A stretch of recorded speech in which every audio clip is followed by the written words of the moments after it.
What's that? Who there? Whoa. All right, guys, I've got Mike, the co-founder of Monument, here with me. Mike, welcome to the show. Thanks for having me. Yeah, I'm very excited to talk to you today. I mean, there's so many things to get into that I just am so pumped for. I think it would be helpful just for everyone. Let's start with your background. You have a really interesting background, serial entrepreneur, started a bunch of different companies, and also have had some personal triumphs as well. So, as fast or as slow as you'd like, just take us through your background leading up to starting to think about Monument.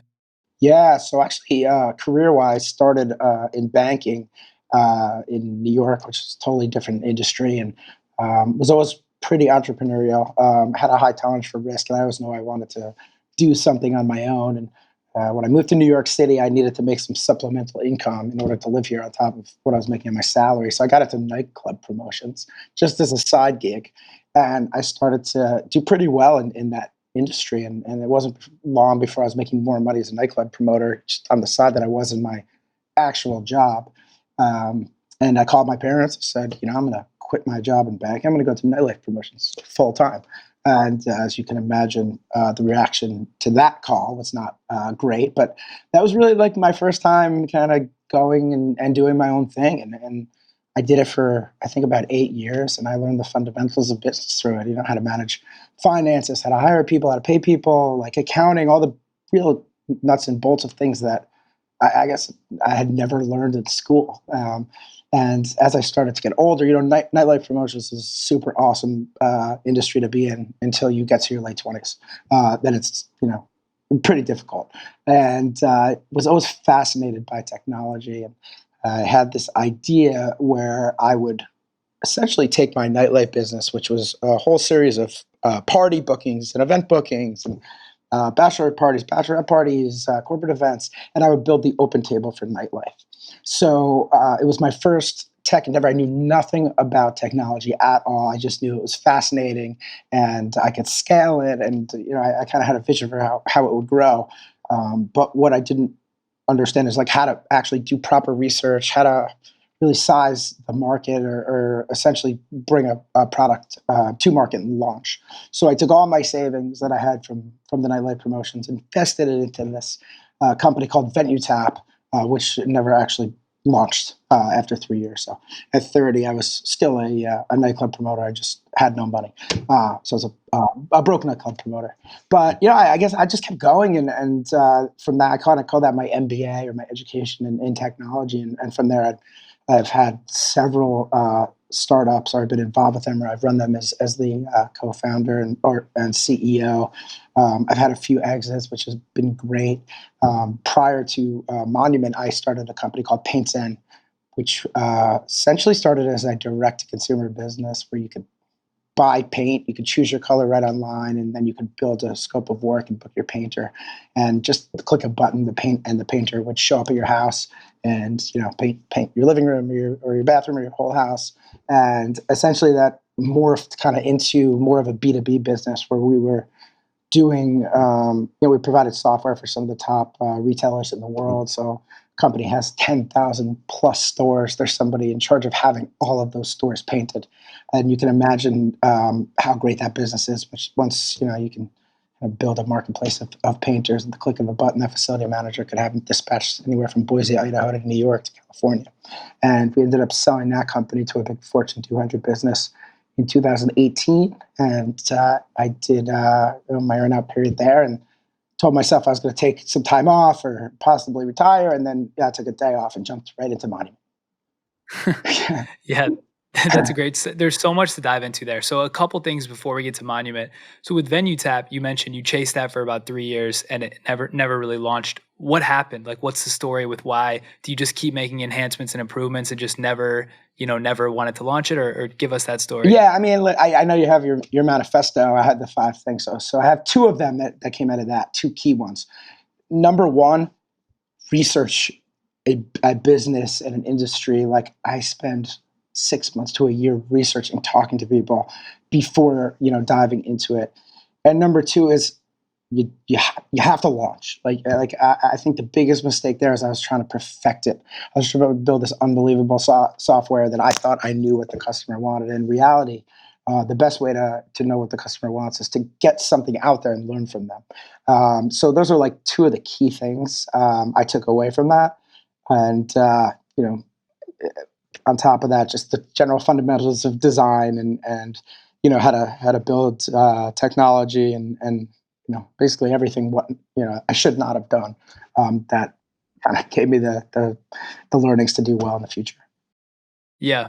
So with Monument, let's start with the origin story because I think I read that Medium post that you posted. I assume like towards the beginning of the business, and I've done a bunch of research, and it's a fascinating story. And so I'd love to just hear in your words, you know, in your own life as you reflected, like what caused that impetus to start Monument, and then we can go from there. Yeah, so I have a history of I guess a challenging relationship with alcohol. So I think between college and after graduating and being in the nightlife industry for such a long time, I was drinking a lot, like I was drinking multiple times a week, and it was kind of intertwined with my career for those 8 years.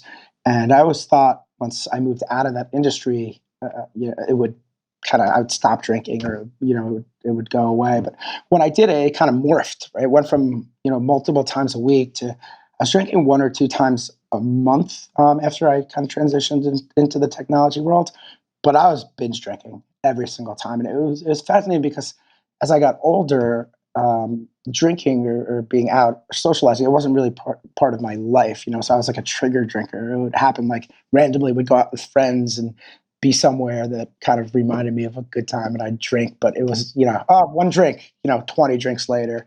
It's I just had an unfortunate ability to drink a lot and stay composed and just really the hangovers as I got older got horrible, and I just wanted to stop, and it was really challenging because everything out there, at least what I was able to find, really was built around someone that is a heavier drinker, and I saw myself.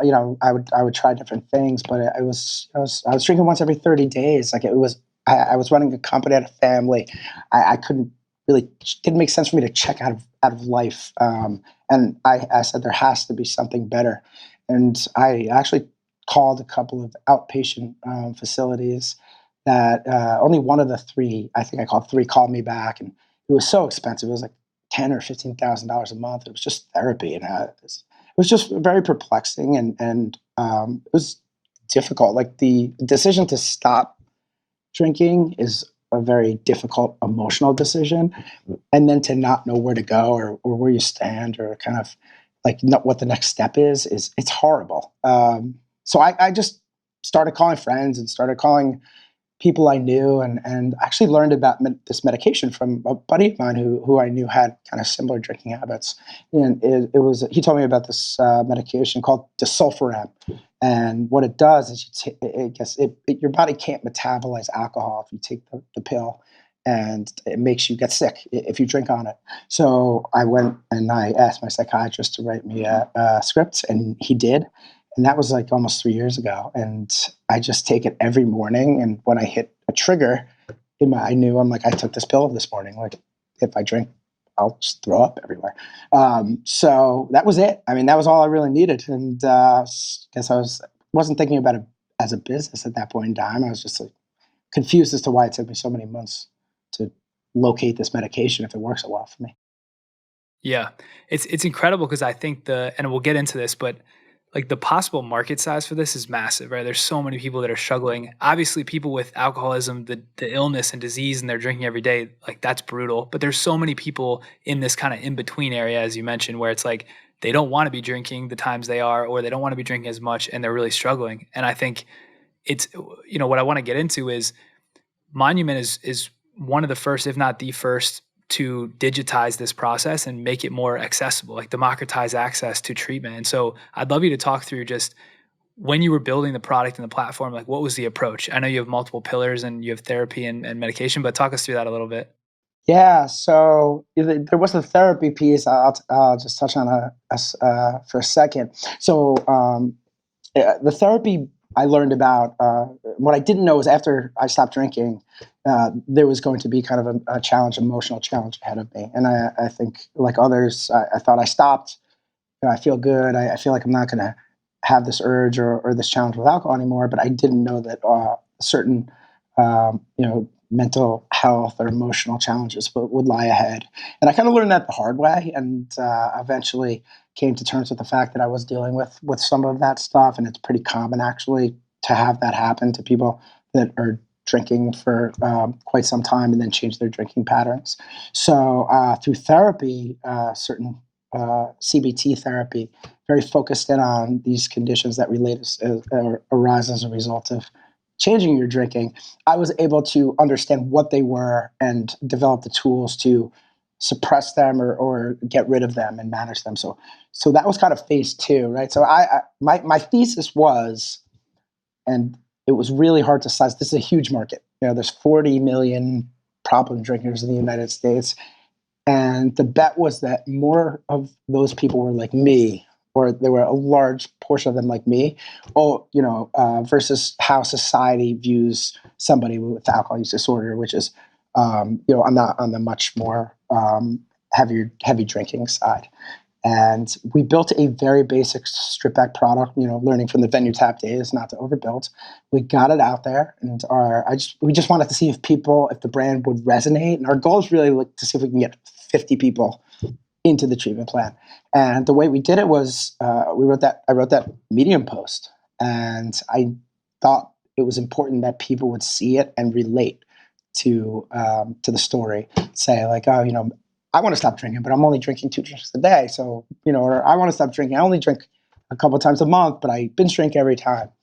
And the response to that was insane. Like thousands of people, like not everybody joining treatment, but joining the community, and people joining treatment, and people sending me messages, and the support and the amount of people that I had no idea were going through, similar things that I would tell me their stories. And it was honestly, it was magical.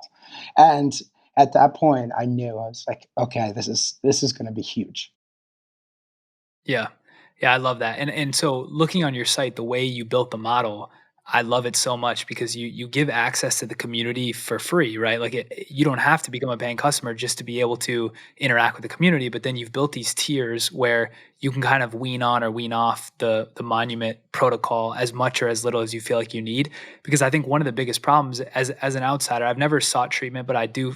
It's funny we're talking today because I just wrote a post myself about how I don't drink that much, but when I do, I just really hate it, and I hate the way I feel, and wellness is so important. And I think, like you mentioned, for someone who wanted treatment pre-monument, it's so expensive that would be probably a major inhibitor for why they would just like search, see the price, and stop. So, do you want to talk a little bit about that? Like, how do you guys come up with that subscription model, and like, what were the iterations of the model over time? Yeah, so we're always iterating. I mean, we're still iterating on that subscription model, but I think as I thought about the free part, the community piece, I looked at the first phase of my personal journey, and I spent so much time trying to figure out where am I? Like, do I need to make a change? What are my options? And I was able to kind of get there through 2 different ways: through talking to people like me and through research. I thought it was so important that somebody could go onto Monument in a totally private setting and anonymous, and have access to all of that information and to interact with other people at no cost.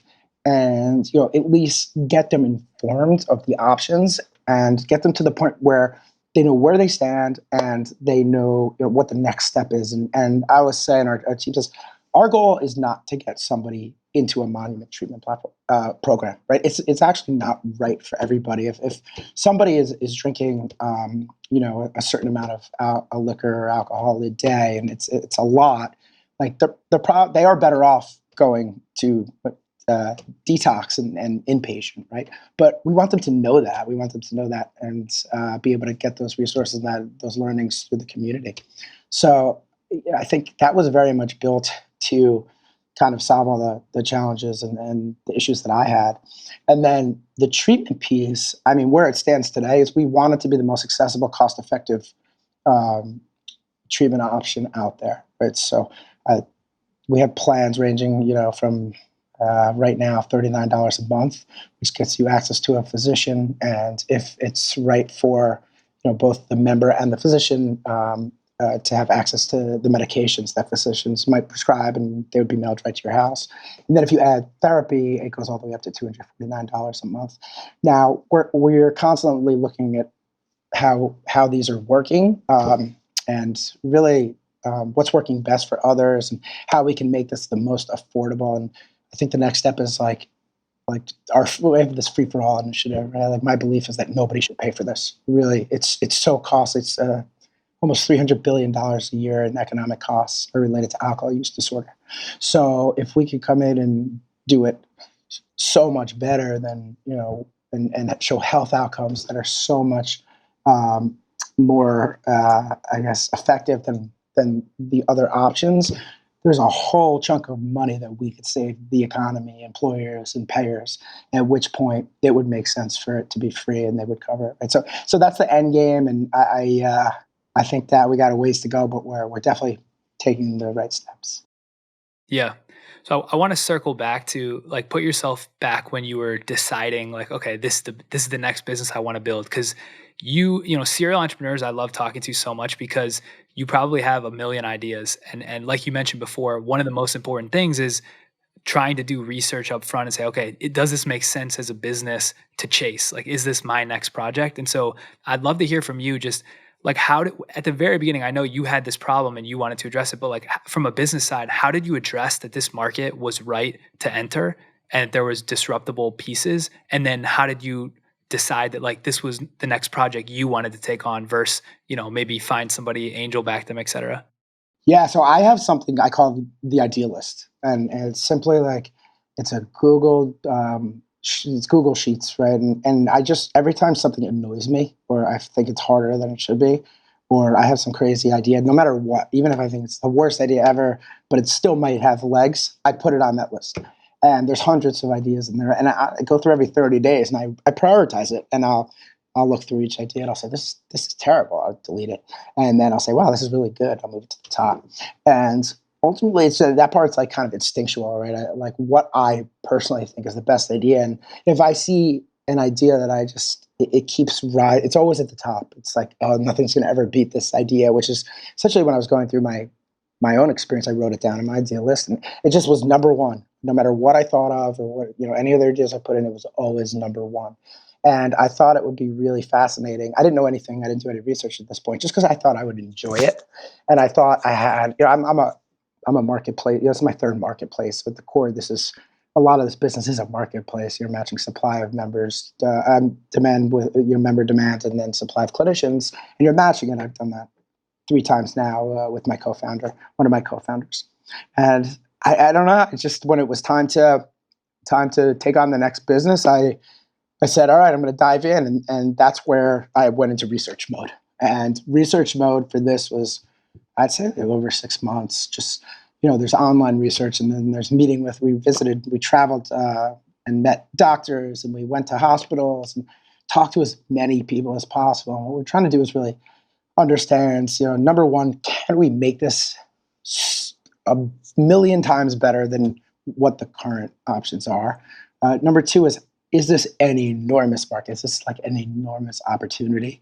And number three is like, there's a lot of great ideas, right? I was talking to somebody about like some crazy invention, but like, I'll never be able to build it even if I tried. So like, was there something that we could really be successful at if we tackled it, and would we love it? Yeah. And I think when we went and I started doing the research, just some of the stats I gave you, right? 40 million Americans, that are problem drinkers. It's insane. 300 billion in economic costs. Cancer is 100 billion in economic costs. Just to put it into perspective. Yeah. So it just like, I almost was like, I'm like, this can't be right. This can't be right. And, you talk and you look at kind of stats. It's like you have, I think it was like 30 billion a year, some crazy number spent on treatment, medical treatment, and only 1 out of 10 people are going that need like the treatment are getting it, right? So you have this huge market, 30 billion, 20 billion, whatever it is, but with 10% utilization. So Yeah, and I think the stats of success were it's hard to really get an exact number, but I've seen it as low as like single digits as somebody that goes to treatment like has success, and I just was like, wow, like I think we can bring this new approach to market in a really innovative way, and it worked for me. I think that was like the kind of the coolest part. I'm like, it totally worked, and I thought like let's do it. So yeah, that was it. Yeah, that's awesome. One of the other things that I feel like, at least when I'm brainstorming, I go through, and I know a lot of founders I've talked to, is in that early stage, you try to like poke holes and try to figure out, okay, like where are the break points, right? And in the successful business cases, obviously those break points either didn't come to fruition or weren't big enough to deter someone from chasing.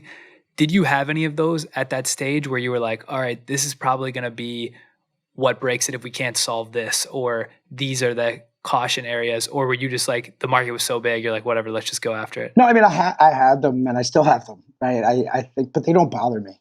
Like, I just know exactly, my first big thesis, which I just couldn't get my hands on the information, is of these 40 million, probably more now, with what's going on in the world, um, are because we can only treat low to moderate alcohol use disorder. So somebody like myself, I'm on the lower end, and it goes up. Is the large part of the market like me, or are they low to moderate? Because every one of those 40 million needs to go to medical detox and needs oversight in person. Like a digital only solution is not going to work, right? I just had conviction in that, and I believe that the thesis was right. Another thing was, I'm a test case of one, and I think that another big bet was, will this form of treatment actually work at scale, right? Will it be successful? And at the end of the day, that's the biggest thing. Like if the treatment doesn't work, no matter what we do, like this business is a failure, right? So can we improve health outcomes? Can we do it at a significantly better rate than how it's being done today? And these are kind of things that still keep me up at night. And how do we continue to improve and get better over time? And then some of the stuff I'll stay for later. About some of the new ideas we have coming as well. Yeah, yeah, that's exciting. So another question that I love to ask founders is, in the first like 6 to 18 months, there's often these decisions that at the time, and you're a multi-time founder, so these probably don't phase you, but for first time and maybe second time founders, there's these decisions that seem massive, right? And then you make them, you're in a fork in the road, you make it, you move on. And in hindsight, you look back and it was probably just like a little pebble at the Mhm. windshield. But I'm curious, even in this business for you, were there any like super critical decisions, could be product or people or approach or strategy, that you made in the first year plus, that really determined the outcome for the business, and you feel like you either made them right or wrong? Could you talk about that a little bit? Yeah. So I think it is funny that you say that, because I remember when I was first getting started, these little decisions used to keep me up at night. And then over time, I realized that I'm going to have like 5 challenging decisions a day, and if I worry about every single one of them, I'm never going to sleep. And even like the in some cases, like the only wrong decision is no decision. I would say like the middle ground is like kind of where businesses go to die, right? So like you have to just make a decision, and you got to get everyone aligned, and kind of go with it. But then there's the really high level, like strategic decisions, like the ones that can actually make or break your business. I think the biggest one was, at the time we were thinking about launching this business, I can't tell you how many people told us the D2C model in healthcare doesn't work. You have to go B2B. You have to go B2B. And just think, I'm just like, who's going to go to their employer and tell them, oh, I have a drinking problem? We did some research, and nobody's going to, right? Nobody. And I was just like, no matter, but I kept getting, oh, you have to do the pair deals. You have to, and I think if this was an earlier business, I would have been more kind of, um, I would have listened maybe more to the advice I was getting. But I was so convinced that B2B was the wrong move, at least out of the gates. That was like a key thing, sticking to the D2C model and going direct to consumer, which I think was huge for us. Yeah. Did you have any moments like that in your previous companies, either VenueTap or PaintZen, where you were like, you know, because I just love getting into the mind of the founder to figure out, like, in the moment, in the throes of it, when you were just feeling like super stressed. All right, we have to make this right. Yeah. Like, did you have those for your other companies as well? Yeah, I mean, let's talk about Painting because Painting was the exact opposite, right? I had conviction around the D2C business, and everyone's like, no, B2B is the way to go. I'm like, no, D2C, because I was like, I had a prior business called MyClean, which founded, which was essentially very similar, but in the cleaning space, and it was a D2C company. I thought, oh, PaintSense just, it's the same thing as MyClean, but for painting. But what I learned pretty quickly is consumers loved the Paints and D2C business. They love what we offered.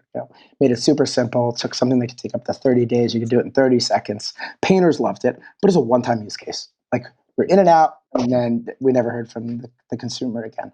So in that scenario, finally I'm like, all right, we have a great business. We have a great, adoption. People love the product, but the economics aren't wonderful. So let's take a look at the B2B side. And ultimately B2B was really where this business, the paints and business kind of took off, right? That was our core bread and butter where we could really differentiate and offer the most value. So, when I have people telling me, oh, B2B in the money room, I'll go B2B, I'm like, oh, I'm going to make this mistake again. But I just conviction, like I just had so much conviction at that point around the D2C model, I didn't switch off. And I believe that was certainly the right decision. So there's always multiple things. I just run into this B2B versus, D2C predicament twice now. So I think that was fascinating. Yeah, someone we had on the show was saying that usually if you have, like, investors or advisors and they're super opinionated, you're probably going to get advice on both sides on every issue, right? Like, people want to be the contrarian, people want to be, different, and you're always getting that competing advice. Like, one of the most important things a founder can do is be able to take the thoughts from both sides and the advice from both sides and actually know what to listen to and what not. So it sounds like that is an exact example. Yeah, it's hard. I mean, you have to. Yeah. It's not something I did well at first. It was, I had to build my confidence up, and again, listening is very very important. I think it's important to listen to all different aspects and points of view, but at the end of the day, use that information to develop what you believe is best, and just really have conviction behind moving forward. Yeah. I want to ask you about hiring. I think, I've said this on almost every episode of the show. I think hiring is the most important thing you can do. And I think if you get superstar people, they sail the ship for you and it makes things so much easier. You're able to grow and be so dynamic. And so, as someone who's built multiple big companies, you've had exits, I'm sure you've hired, hundreds of people. And so for you, I'm interested in the qualities you look for, but I'm almost more interested in what process do you use to be able to drill into someone and really get away from all the, like, surface level stuff and determine, okay, is this person going to be a baller? Like, how can you tell that in your process, and what do you do today? I wish I had more of a science to it. It's I guess more of an art form, But I could tell you that I like to say I'm not a great manager, but like so I need to be a great hire, and I look for a couple of things. Number one is I really try to spend a lot of time, especially hiring people that I hire as direct reports. Um, I'd like to like know or really talk deeply with somebody that they've worked with in the past. Like that's like number one. Like I have to talk to their direct report. I need to talk to multiple people. I don't like it's not a reference check, right? I really need to understand like is this person a rock star and am I going to hear it like with conviction from their past employers? I think that's probably the most important thing because you do those reference. Oh, give me three references. They give you three of their friends that are never going to say a bad thing, and what's a reference check. So I even do like the back channeling reference too. So reference checking is like huge. And if I'm talking to the CEO of a company that this person used to work at prior and their direct report and two of their coworkers, and they're like, this is the greatest employee ever to work at this business. Like I'm so sad he or she left. Like that's a big check. So I think I spend a lot of time there. Number two is like just like general like attitude and I think that like is this person generally passionate about what we're doing and do they have a can-do attitude, right? Like no negativity. Like I really look for somebody that will just be as passionate as I am, that has like a positive attitude. They're fun to work with. They're collaborative, and that's not always the most qualified person. Like I would say, I don't even necessarily like look at my decision is not like who's has the most experience or this person was 5 years versus 2 years. Like if I sit down and I see that passion and that drive and that ability to grow, coupled with multiple people at prior companies saying, hey, they're unbelievable. Like that's like a checkbox, number two. And I think like those are like the two key things. And number three is like how hands-on do I need to be? How much learning, how much do I need to kind of invest in their development? And for me, like I could kind of be on the road for 2 or 3 months fundraising. So I need somebody that's self-learner, self-starter. Yes, I would interact and help as much as possible, but isn't dependent upon me to be there every day. And I'm not a micromanager, and I'm very trusting, like with the people that kind of on our leadership team in the company. So, but those are like the three things, and I always tell everybody that comes in, especially in the early days, like this is your business. Like you're a co-founder. Like there's 10 of us. We don't know we're all building this together, and it's up to us to kind of drive the product, set the culture, make sure that everybody we hire fits into the culture that we want as a team. Because, I think that is, I look at it as much as their business as I do mine at that point, right? It's all new. So that's kind of been my process, and I've definitely made some mistakes in the past. I would say with Monument, we have just I think maybe everything's always a little lucky, but we have put together and assembled some of the greatest people I've ever worked with in my entire life, who are just brilliant, passionate, inclusive. Like it's just an unbelievable organization, and I've never really seen a team anything like it so early on in a company. That's awesome.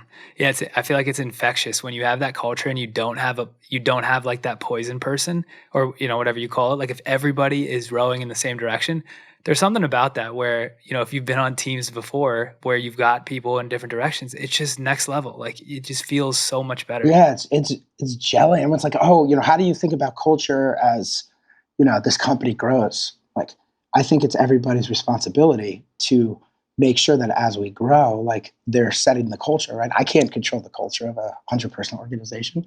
Like that needs to be controlled by everybody, and everybody needs to understand the type of company we are and the culture that we are. And that starts at the very beginning. Like I'm not setting the culture or building it. We're building it together. Like we're running our values collaboratively, so everybody feels ownership over it. So yeah, I think people are like the coolest thing ever. I think it's the coolest part of running a company. I mean, obviously building the tech and watching it kind of grow and changing people's lives, and it's an incredible feeling too. But like team building and watching a team gel, like you said, and kind of all move in the same direction. There's nothing like it, and that's where we are today. Yeah, that's a great framework.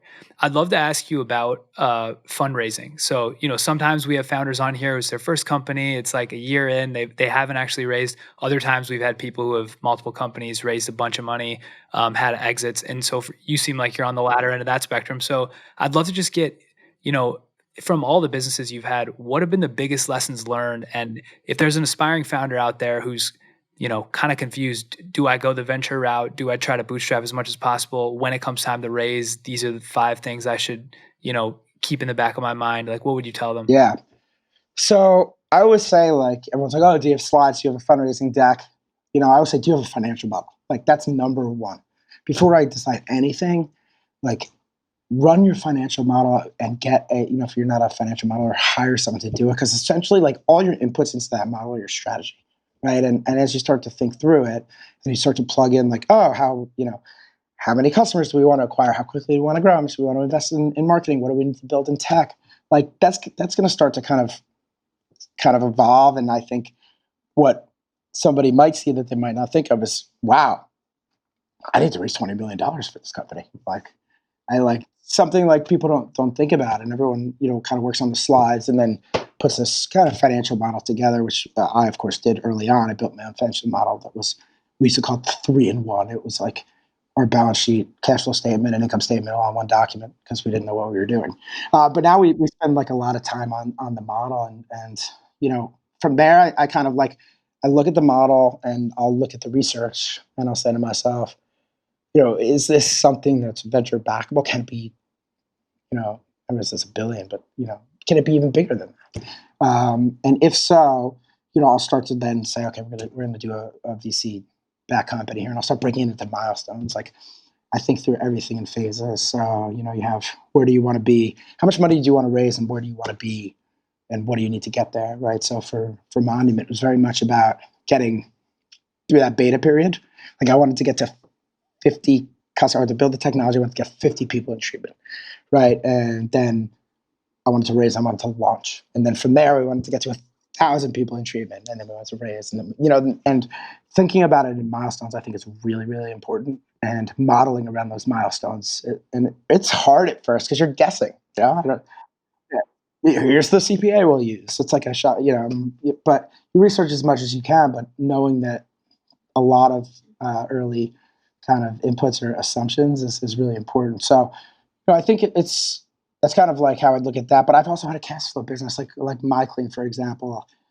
We never raised any venture money; we self-funded it, and it was a cash flow business. And I think ultimately our thought there was, it was really hard to scale up supply very quickly. Otherwise, you'd run into quality issues with the cleaning quality. So we felt that if we grew a little bit slower, we could build this really nice cash flow business, and ultimately we got profitable, and that ended up exiting as well. But paying out distributions along the way. And I just think what Monument to me is like a clear opportunity to kind of fundamentally tackle one of the largest medical conditions in the world that hasn't been tackled really, with any true data or medical approach. And it's, to me, one of the largest opportunities I've ever seen. So It's a massive yeah, market. It's crazy that no one's kind of tried to take this on from like a telemedicine online approach. And my eggs are in your basket. I feel like you've got a great start. yeah. I always like to have like the three qualities you need to do something like this. Number one, I have marketplace technology kind of background. Number two is I have challenges with alcohol, and number three is like I don't really care what people think of me, so I'm willing to go out there and put myself out there. And without those three things, I think it's pretty hard. Like so, I guess it was a little bit of luck from that standpoint. For sure. All right, we'll go with the Startup Manifesto question now. We'll shift to some of the personal questions after that. So you alluded to a couple of them already, but if you had to write a Startup Manifesto with 5 of the most important key lessons or pitfalls to avoid when starting out building a company, what would they be? We covered some of them already, but I'll go through. I wrote them down over here. So, number one, research, like months and months of research. You're committing. When I learned this from venue to app. It's committing your life to this business, your career, your money, potentially other people's money. Research as long as you can, and everything you can. Turn over every rock, and really get conviction. Like don't you have to be able to also say after your research, like, okay, this isn't right, this isn't going to work. Like you have to just, otherwise you're going to jump into something, and it could be years and years of time and sweat and energy that just was never going to work in the first place. So research is a big one. Number two, I touched on the financial modeling. Like do a really deep, well thought out financial model even before you do slides or this or that, because that will dictate how much money you need, and it'll help you really think through your business. I think having a financial model is so important. And I see some founders that have a deck ready to go, their fundraising, but there's not even a model. And to me, like the financial model is like such a crucial piece in like financial planning and phases, and helps kind of dictate when you're going to raise and what you're trying to achieve and how much capital you need. Um, Number three, I call this like launch paralysis. Like venue tab, never launched it.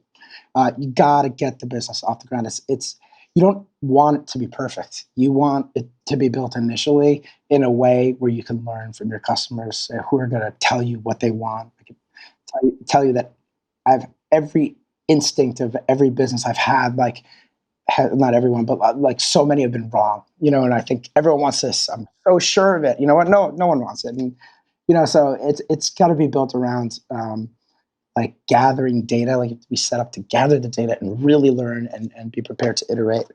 Number 4, again, we covered people. Like people are everything, especially at the beginning. So investing that time to really not necessarily always. I love like the underdog. I don't know. I'm obsessed with the underdog, right? Like I love hiring the people that might not have as much experience, but I know are just killers. And like if they're given the right opportunity, they're going to be unbelievable leaders. And so I just building a team early on of people that are sharing the same vision, the same passion, and empowering them. We're 5 people in a room. Like I'm not your boss. Like we're a team here. This is all of our babies, and I think that's really important. And number 5, obviously, is culture. Like I think it's been challenging with COVID to really build a culture remotely, but we have an organization filled with people that are dedicated to even doing everything they can through Zoom. Like we do Zoom parties, Zoom lunches, Zoom events, for the team to try to keep that culture together. But I think the brand values and the culture are so important and need to be set again collaboratively by the team. And as we start to hire, making sure that people we bring in fit into those values and the cultures of the company. And like those are the 5 key things. I probably could think of some more, but those are the ones I found most important. Those are the core tenets. No, that's a great list. All right, so I want to shift to some of this is like section 3, which we call the founder. And so some questions about, you personally. The first thing I want to dive into is, so you set up a venture fund, right? After you had the exit. Have you been angel investing in companies? Because I'd love to learn about that a little bit more as Yeah, well. so I kind of call it a venture fund, but I don't actually really deploy much capital. So Okay. what I like to do, and I always joke because I've gotten so lucky. I have this idea list. And it's my belief that I can only run one company at a time. I don't believe I can run more than that, and sometimes can barely keep up with the one. But I do have like, if it's not the number one idea, it's like, okay, I got idea 2 and 3 and 4, and I just love them. I want to get them off the grounds, but I don't have time to do it. So what I've been able to do in the past is kind of go to friends of mine or people that I've met that I just think are like, wow, this person's like a rock star. Like, let me bring this idea to them. And I'll spend like 5% of my time kind of working with that person where they're the founder, they're the face. Like a lot of these companies, people don't even know I exist, but really taking it from like idea to launch. That's kind of my specialty. And then I'll back away. And like, I think it's really important, like to set those expectations early on and to take a very reasonable amount of equity. So somebody doesn't, look at me 3 years down the line and be like, I haven't seen you in 2.5 years. Like you have this huge stake in the company. People try to take like 51% of equity. I take like low single digits, but I've been able to build a portfolio of companies that way where, I just had these remarkable founders and I've exited several of them. And, I put a little bit of capital in, but small. And, it's matching ideas to talent and, getting those first 3 months of, idea to launch down. And that's it. From there, it's just kind of watching it grow and supporting where I can. And so, because I'm curious, I'd love to give extra love to those companies. What are some of the biggest ones? And like at the time when you brought that idea to whoever's operating it, like what did you see in the market at that time? And like what was the, 1 or 2 sentence idea? And because I know Bombas was one of them, right? That's a massive company now. Well, Bombas was an interesting. I think that is the most amazing team of operators ever. Those were, all buddies of mine for the most part, the founding team that I either grew up with or knew. But what they did with that company is remarkable, and it's really, really fortunate just to kind of be there at the beginning with them and just kind of watch like I mean, they were selling barely selling socks. It was out of their apartment, and now to think about where they've taken that business is crazy. I almost feel bad like putting my name on it, at all. Yeah, and then I had MyClean is another one, right? MyClean, again, a bootstrap business, so it's not as well known as some of the bigger companies, but it was an incredible company. The founder, again, very good friend of mine, and just a rock star, really good at cash management, got it profitable, paid distributions out, and then sold it. And then, Zip Drug, is another company which is acquired recently. And founder's my best friend. Like he had more ups and downs in this business and pivoted more times. And the company exited. It wasn't even the idea we started with. So like, yeah, but just I just knew this person would just there was failure. He would never fail. It wasn't an option for him, and he never gave up. And he raised, I think he raised more seed rounds than any company I've ever seen before in my life. But he ultimately found his niche, and he found a way to really kind of add value in a big way, and again exited. So it's lucky to me. It's like a lot of luck, but at the same time, it's like these are smart people, like that. I knew out of the gates were way more probably talented than I am, and matching them to ideas and kind of just like getting involved early, and it's just a little bit of motivation or confidence building, or like the last, Mike, should I do this? I'm like, yes, absolutely do it. Being able to add value where I can, and then it's just so fun to watch it, from there kind of take off. So. Yeah, and there's been a lot of ones that haven't worked too, so we can leave those out. But Yeah, we don't talk about those uh, ones. yeah, Yeah. One question I wanted to ask you. So I know you had cancer when you were younger, and that's just an incredible thing to go through. And there's probably someone out there at some point that's going to listen to this that's going through that. And I would just love to hear. I mean, you're a force. You've had so much success. What did you learn going through that as a kid, and like how did that just shift your perspective on life? yeah. So no, so that feels like a kind of a bad dream at this point. So I was 18. I'm 40 now, so it's a very long time ago, and um, I got just randomly non-Hodgkin's lymphoma. It was right between high school and when I was going to college. So I think the time. I mean, there's never a good time for it, but that timing was incredibly hard because instead of going off to school, all my friends had left and were off to college, and I kind of was checking into the hospital, going through chemotherapy. And I think that's really where I said, like, okay, what can I do here? I can say incredibly positive. Like that's my only option. Like I can do positive attitude, do everything I can to kind of give myself the best chance. But at the end of the day, it's kind of out of my hands. And I think that, I fortunately was able to get through it pretty quickly. And I came out of that with, like, I think that's where my tolerance for risk, my willingness to take chances, like, sort of relentless kind of attitude. Like, when I lost all that money trying venue taps, like, all right, no pun intended, like I'm tapped out. Like that was never like a thought to me. I'm like, all right, I'm gonna get him on the next one. I'm like, it's just it kind of gave me the confidence of, like, I don't know, just being an unstoppable force. Like, whether I was not always like that. Like I was a little bit cautious as a child, and it was just, I don't know. I think probably came out of it for the better in many ways. But yeah, that was a super tough experience. Actually, as it relates to Monument, it's kind of like I when I had cancer, I could tie the two together. Do you mind if I kind of go off on a tangent? No, do it. Let it Okay, fly. cool. I'm great at going off on tangents. Um, I always think I would like somebody when they want to stop drinking. Like I was like, say I would like to think of it as like, oh, I have cancer, right? Like obviously not as severe, but what do you do? What did I do when I had this lump? I saw a doctor. Like I went to a doctor and I got diagnosed, and when that doctor diagnosed me with stage 2 non-Hodgkin's lymphoma, they looked at my diagnosis. They said, you're an 18-year-old male. And they went and they looked at all this historical treatment data, you know, and from there they said, what's going to work best and yield the best odds for this, person based upon their demographics and their diagnosis. And that dictated my plan, right? And then I followed that treatment plan, and the doctor said, if you follow this plan, you're going to have an 80% chance of success, right? So, and what did my support systems and my family and friends do? They unconditional support. Hey, you're sick. We're behind you. We're behind you 100%. And I felt bad. I wasn't like embarrassed that I had cancer. It just sucked, and like I knew I was sick, and that was kind of how I thought about it, and how my friends and family and support systems thought about it.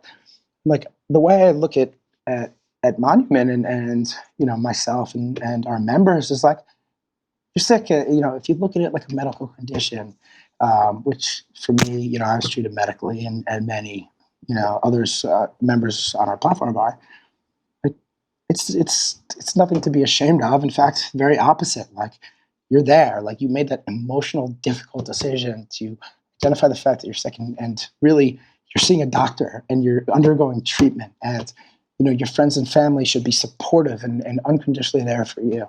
And as we grow, I think we still have a large data set to build, but 5, 10 years from now, like, like the member's not going to choose their treatment. Like, we're going to be able to look at what treatment has worked best, based upon somebody's diagnosis and their demographics, right? Everybody's diagnosed through a form called the DSM-5, right, a monument. So just like I had a biopsy and they said, okay, it's stage 2 non-Hodgkin's lymphoma. Somebody takes the DSM-5 and we know what their diagnosis is. We know their age, we know their gender, right? So what treatment is going to work best for that person, and what are the odds of success?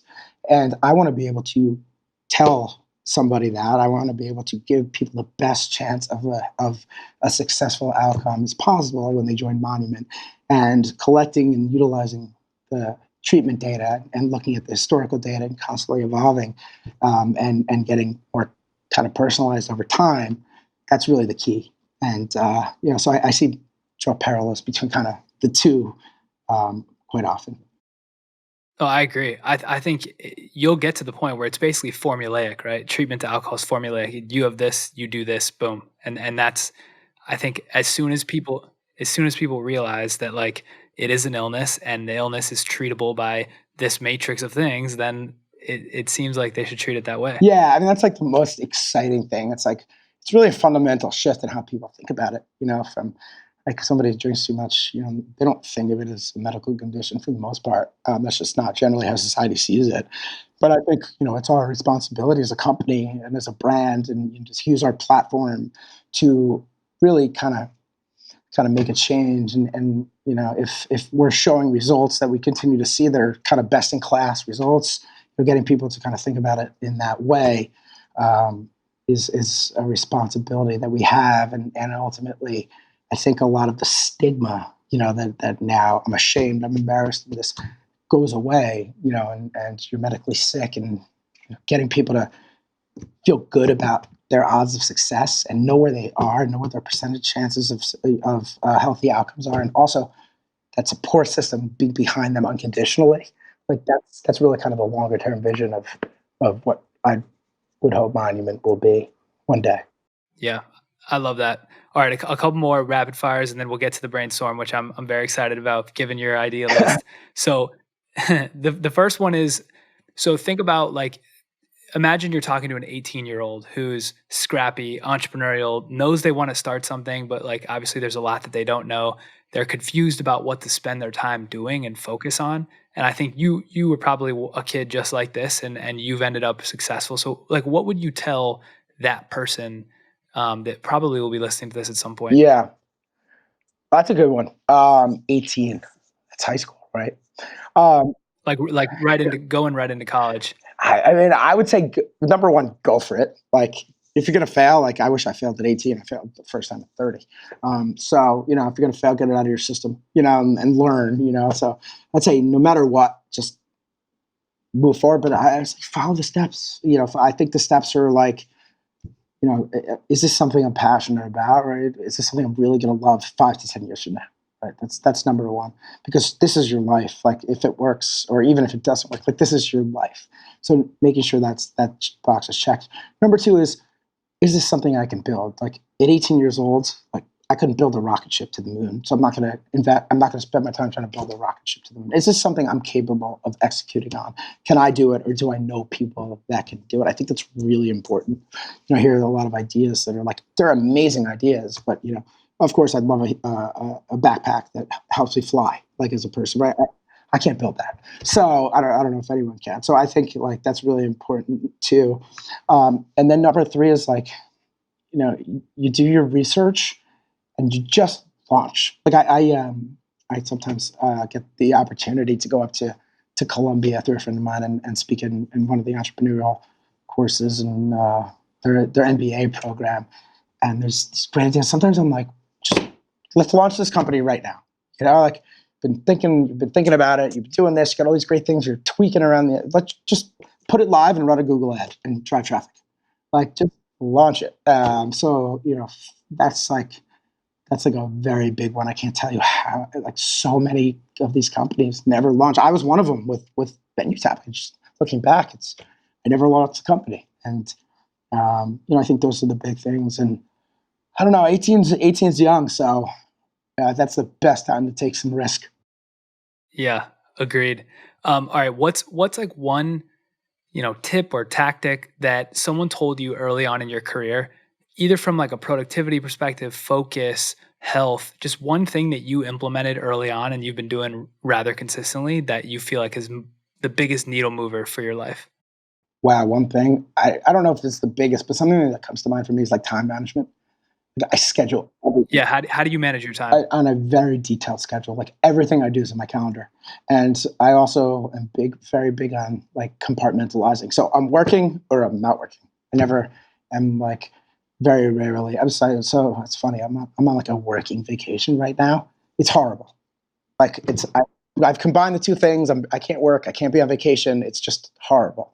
So like it's a rare mistake like with my scheduling that I make, but I'm very much like planning out my time. Like here's and if I'm going to take vacation, my phone's going down, my computer's going off, and I'm going to enjoy that vacation. But I'll have my schedule done to the point where I'm going to get all my work done, and then I'm going to be able to go do that vacation. So time management is so key for me, and I also like routine. And I'm a routine person, so I get up at this time, I do this at this time, and COVID has totally thrown that off, even for me. It's made it really hard to kind of like stay in a routine. But I think like that routine and time management, and being able to be present through like if I'm like I think the thing is like putting my phone down when I'm out to dinner, or if I'm doing an activity and just not looking at it, or when I get home in a certain time or I'm done with work, like phone in the drawer, like I'm not working anymore. And I think that's really important for my mental health. And again, all through time management and scheduling is how I'm able to do that. Yeah, that's great. All right, last question in this section for you is just around wellness. So the way I think about wellness is like a stack. And so I think, fitness, sleep, meditation, nutrition, all these things combine and work together to get 1 + 1 = 3 outcome. I truly believe that. And so I'd love to just hear, how do you think about wellness today? Are there any specific things you do across any of those, nutrition, fitness, sleep, meditation, or the content you consume that's like routine for you, or you feel like is a product you use that you just couldn't live without? Yeah. Well, I stopped watching the news entirely, like entirely. I don't know what's going. I didn't even know who won the primary, and who was until the debate started in the Democratic Party. Like to that point, I cut it out. So like to me, like that was just like for me like a big time saver because I was obsessed with the news for a while. Um, but yeah, I'd be lying if I said I'm in the best place right now with kind of wellness. But I go through cycles. I wish I could keep it up. But when I'm working out, when I'm eating healthy, I was doing transcendental meditation, TM, for a very, very long time. Again, not doing it right now, but I should be. Those are when I feel the best and when I'm the most productive. And I think that it's it's those things you said, like in the morning, like go to the gym, make sure you're eating your healthy meals, and getting the right amount of sleep is so important. And I like there's a noticeable difference, for me when I'm doing those things versus when I'm not. And it's you're right. Like it's 1 + 1 = 3. Like you become more productive as a founder, and more energy and everything like that. So it's certainly hard to keep the routine, but very, very important to do it.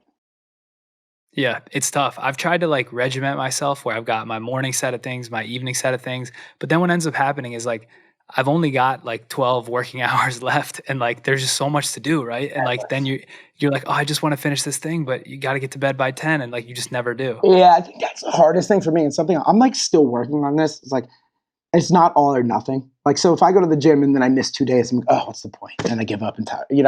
But like, so it's again, it's getting that mentality, and again, if you have some good tips, let me know. But it's like, okay, like it's okay. I miss the gym 2 days. Like I can go 3 days one week, 2 days another week, 4 days another week. But getting through that kind of all or nothing mentality into just like kind of a steady flow has been challenging because I am so routine. If I need to do the same thing each day. Certainly, sleep is something I've got a lot better with. I actually think for me, sleep is the most important of anything. Like getting those 8 hours. If I sleep 4 hours, which unfortunately I can function on somehow, but I'm nowhere near as present or as sharp or as feeling as good as if I get those full 8 hours. So I would say that's if you have to prioritize. Like for me, sleep is the most important. I totally agree. The tip I would have is the way I kind of think of it, almost like it's like a checklist where if you can't work out that day, then I say, okay, I need to be that much more intentional about the food I'm eating, or I Ah, have to meditate. Or like if I do work out, then I can sneak in like a meal that might not be as healthy because that way it like evens balances. out. But Smart. if you compound the mistake and then miss the workout and eat fried food and miss your meditation, then you'll just feel Yeah, horrible. sounds like my day today. Um, Yeah. I'm There you just gonna go. make a note on that. Like we Yeah, like that's you're awesome. supplementing Um, the missed workout with something good.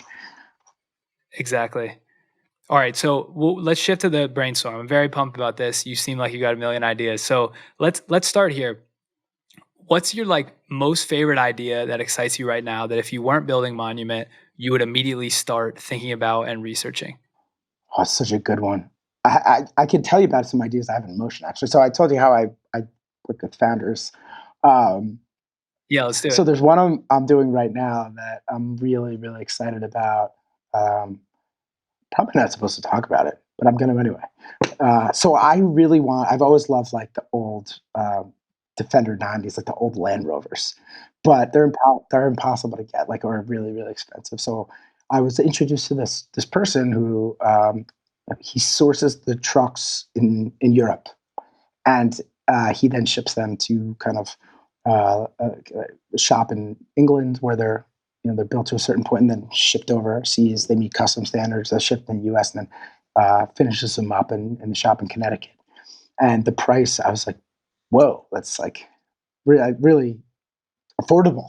I was like blown away by it. And then I got the truck and I was like, this is unbelievable. And then I started driving the truck around. Every time I take it out, like people tried to trade me their cars, people tried to buy. I mean, it's insane. I'm like, whoa. I'm like, and so I went to him. I'm like, hey, like, I just like, what if we built something, and I didn't know what his margins were or anything, but what I learned about what the margins, the cost is like, it's really not that expensive to kind of get these cars, and they're totally inaccessible. Like here, like they're hard to find. But if you do it through his system, you're sourcing them in Europe, and you're kind of shipping them over, and then you customize it delivered right to your house. I mean, they're pretty reasonably priced. So, well, right now we're working on this idea where it's kind of phases, right? You have people want to when they buy. At least what I wanted was, I wanted the experience of the Defender. Like it's just such a cool car, and like I wanted like when my car was purchased. I think in either Croatia or Italy, one of those countries. Like I want a picture of it. Like I now own this like very old school like 1994 Land Rover under 90 convertible in Italy, and that's really cool. And then like I can make that payment, and then it gets shipped over, and it's now in some shop in a shop in England, and we're kind of watching it get built up to standards so it can be put on a boat and then shipped to the United States. And I see get pictures of that, and I see it ship over, and then it's kind of fine tuned and customized, like in Connecticut, and then delivered to my house. And then I make that payment. And so we're working on kind of that site right now. And I think it's like a passion project, for me. I think it's going to be an unbelievable business, maybe not venture backable, but I mean, you can own a Defender 90 totally beautifully refurbished truck for the same price as, an affordable car. And yeah, you'll know exactly where to get it. So it's the technology we're building, and it's all because this person had this kind of operation set up and in place already, and I just came to him with an idea on how to kind of scale it a bit. And yeah, so that's a real one I'm really really pumped about. Yeah, that's awesome. Well, one thing on that I actually like, obviously the idea with the cars, that sounds like a amazing market, and like the supply and demand dynamics are perfect. One interesting thing I was thinking of is I feel like there's not enough of like opening the hood on the process. Like today, you have no idea the way a car gets made. Like you really don't. Like there's no visibility into the factory or the pieces. Like you can go on a tour, but it's not the same. And so what you're saying, not only would you give visibility into like the factory, but also the entire process, right? Across country when it gets shipped. There's something there that's like very novel that I think people would love that they can't really get Yeah, I think today. it's so cool. It's like, okay, now the speaker system's going in. It's like you see pictures and how it's being put together, and just Yeah, that would be yeah, or awesome. like I even think it's cool to like see the picture of your like car that you purchased. Like when I first saw the pictures of the car I purchased, I'm like, whoa, like that looks terrible. How's that going to turn into kind of the pictures, kind of the end state picture? So to kind of like see where it starts, like this car was purchased in Italy and it was 1994, and then to kind of watch and see where it ends, it's remarkable. Yes, Yeah, it's like a home remodel. That's why all those exactly. people love those Yeah, home it's like a remodel home shows. remodel, Yeah. but yeah, so there's a lot there, but I think that I just I've never driven a car around and had that was affordable like that, and had so many people come up to me trying to buy it or ask me where I got it. Like I've had people, 2 times people have tried to trade me their car for my car in a parking lot. It's just unbelievable. You're like, "What do I look like, Vin Diesel?" You're not just gonna you're not just gonna trade on the street. That's Yeah, funny. so What do you think's the biggest bottleneck of that business? Is it being able to for him to acquire enough of the, like, core legacy cars in Europe, or is there a constraint?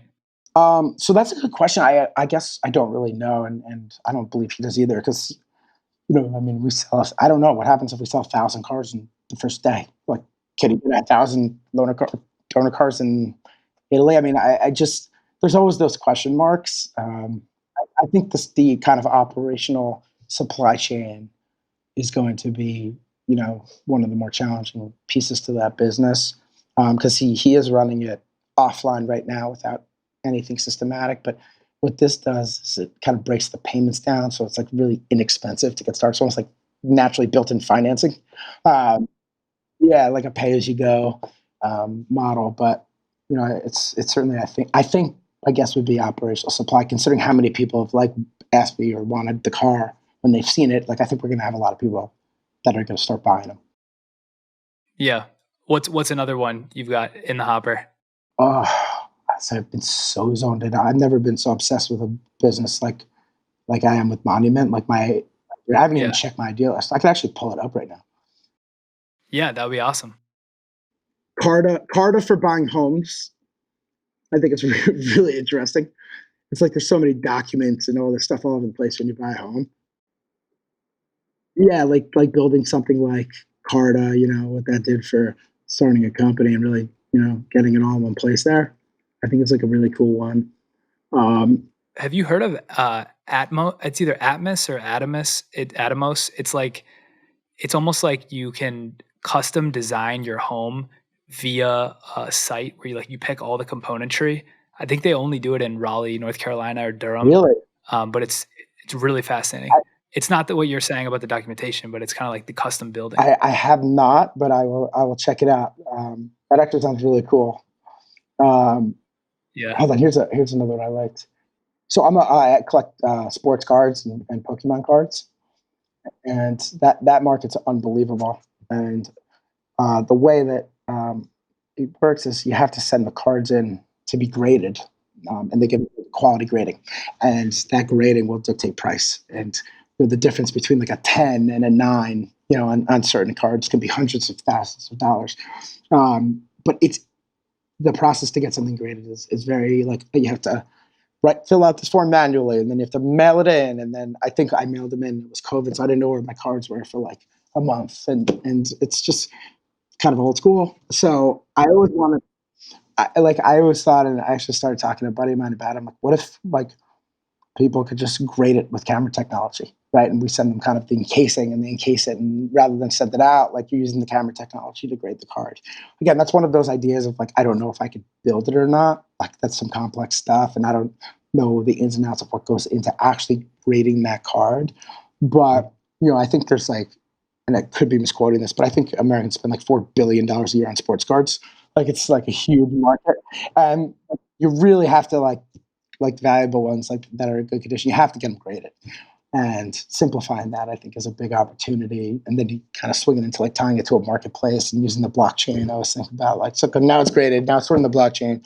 Now it's instantly uploaded to my account, and I can then trade from there. And the values are pretty much dictated through the marketplace. So Yeah.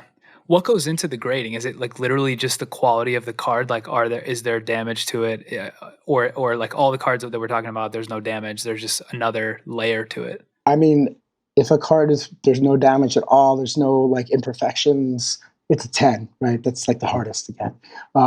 But maybe there's one little like I have a 6-year-old son. We call him dings. Like I'm like, don't ding it. It'll go down, and grade will go down. But one little like white spot in a corner. Oh, it's like a scuff on your shoe. You're 9. And there goes the card like a Michael Jordan rookie. I mean, forget about it. There goes 50 maybe grand more, unfortunately. And then, some of the older cars, maybe there's like a stain or there's like a crease. And then it goes all the way down from like super damaged cars, right? Which grade a 1 or a 2. So it kind of covers the whole spectrum, but it's just the overall quality of the card. And maybe a card is off-centered, right? A lot of the older cards are off-centered. So if you have an off-centered card, that brings the grading down as well. Or you see like a like off-center mark, which devalues it. So I think right now, from what I can understand, it's like it's done by a person in like, with kind of black latest technology that really does the grading. And I think I always think there's got to be a way to kind of use camera technology or something like that to be able to grade it or allow a person to kind of do it in their home themselves. Yeah, I would think so too. That market's fascinating to me. And I think there's so many people out there that have no idea how big the market is, how much volume in terms of like money and merchandise is being traded between people. It's insane. It's on the market's on fire. I don't know if it's, I have a couple of theories. Like one, people are more into hobbies now because they're at home. Like, so maybe like collecting is gone up. I think for me, it's like I used to collect as a kid, and now my son is like, kind of into it. So I got like really into it again because of him. But the value of some of the cards, it's remarkable. Yeah, but it's a lot. Are you guys going on those marketplaces and like buying and in the auctions, or are you more just like buying packs and trying to like figure out if you're getting like the best cards, limited edition, the hard to find ones? I do a mix of both. Like, sometimes I'll take a shot at like a box of cards to get like one card, and I'll usually never get it, and I'll just end up buying it. But there's something fun about like trying to get it in a box. Sometimes I'll buy through like, mostly if I want a card, like I'll just buy through eBay. But sometimes you can meet people, you can network, like they have the card, there's forums online to kind of like buy through. And, I'll even go on Craigslist or like Facebook Marketplace. I mean, yes, I'd be lying if I said I haven't purchased things, that have kind of never arrived at home through those sites. But, I've also had people I've met that I've gotten cards at great deals. So, I'm all over the place with it. I just love the hobby of collecting, those cards, and see the values going the direction they're going. It's pretty amazing. Yeah, there's something about like collecting and having something that other people don't have, and you're just like, oh, like I've been trying to get that for so long, and you have it, and you have the set, or you have like the whole team, and there's something about that. That's there's awesome. Like there's a Pokemon card. Like and this is total luck. But I was building, my son got really into Pokemon cards. I knew nothing about them. I'm like, it'd be fun if we like build a set together.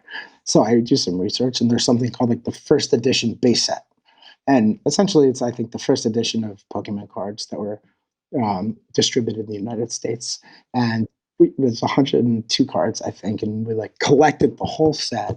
It was so much fun. We try to track down this card, and he's crossing them out as we get them. And there's this one card it's a Charizard, which is like the most valuable of the Pokemon cards typically. I'm like, this card's like $1,000 at the time. Like, this is crazy for a dragon on a card. Like, but it's the last card in the set. I'm doing it. Like, so I found it, bought it. Someone, I don't have a 10 grade. I have an 8 grade, but someone has a 10 grade. I sold it for like $300,000 or some crazy. Oh my God. I forget. It was a rapper purchased it, a famous rapper. That's insane. Then they started to go for 400, and the price of this card has shot through the roof. I think I've like 10x my investment on the card since I bought it. That's Yeah, crazy. so it's, again, that's That's luck, crazy. but the market is just going crazy. So that's one card that I have that I think a lot of people probably are trying to get or want, or like it's just a cool card. The grading process is kind of crazy. Like the fact that you have to send in your cards and be like, "Oh, I hope they don't get lost in the mail." Like that's absurd, It's especially scary. when you're talking those Yeah, I values. don't wonder. Like Yeah, it's I very have a couple of scary. cards like I just don't want to send in. Like I'm just really worried about them. Uh, Yeah, so yeah, I guess I don't know. I think that's another cool idea out there. yeah, To make it that's easier. awesome. Well, thank you for entertaining the brainstorm. That was awesome. You've got some great ideas. Um, before I let you go, I just want to acknowledge you for a second. I think, as I host this, I'm obviously asking the questions, but I'm also a massive fan and just, participating and listening and trying to take things to be inspired by. And I think from this conversation, you're a force, man. You're Thank you. you're an inspirational person, Appreciate and you've gone through a lot in your life. You've had so much success with entrepreneurship. I love the fact that you're so mission driven to Monument. Like you are customer number one, and it's such a great thing what you're doing. And so I just want to thank you again so much for coming on, and I really it. appreciate This it. was awesome, and I kind of like read through your format, and I just thought like it's right up my alley, and to be able to kind of be open and have these types of discussions for me is like very, very enjoyable. So thanks for doing what you're doing and giving me the chance to be here. And a lot of your listeners, I think hopefully there's inspiration and motivation that come through your work and your interviews that I'm sure are going to help a lot of people too. So For sure. Thank you, Van. Mike Russell, founder of Monument. Thanks so much for coming on the thanks for show. having me.